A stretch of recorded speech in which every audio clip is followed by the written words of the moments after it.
Bonjour, bienvenue sur mon blog deveniranimateurdesoirée.com.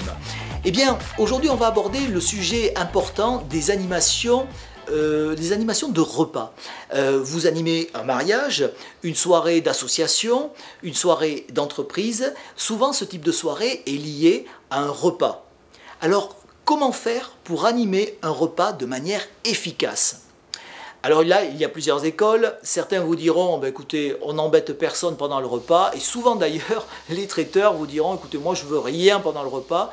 Lui, ça lui permet d'être tranquille, serein, et il se moque complètement de l'ambiance de la soirée. Ne tenez pas compte de ce que vous diront les traiteurs. Et oui, première chose, un repas animé, c'est une clé importante de la réussite de votre soirée. Si mettez-vous à la place d'un invité, invité à un mariage.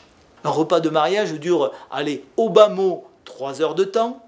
Imaginez-vous 3 heures de temps à manger, à discuter avec les mêmes personnes, juste un petit fond musical, il ne se passe rien.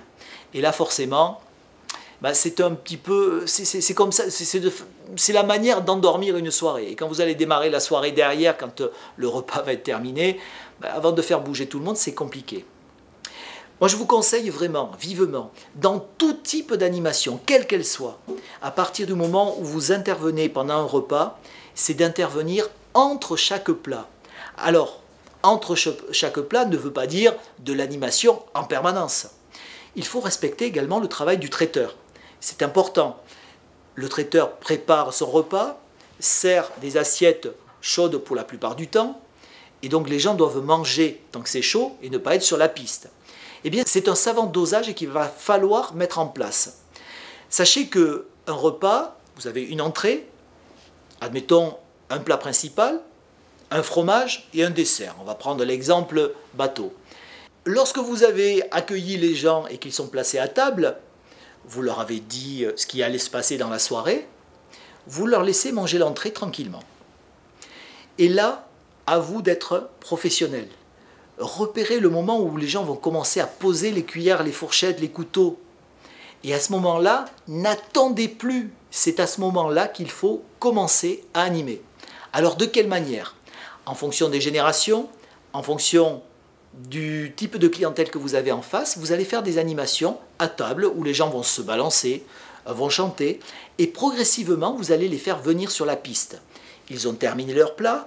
Pendant ce temps, les serveurs enlèvent les assiettes et les couverts, et dès que le traiteur est prêt à envoyer la suite, d'où l'intérêt de se caler avec lui auparavant, eh bien vous allez tout simplement arrêter votre animation, remercier les gens et les inviter à se rasseoir pour la suite du repas.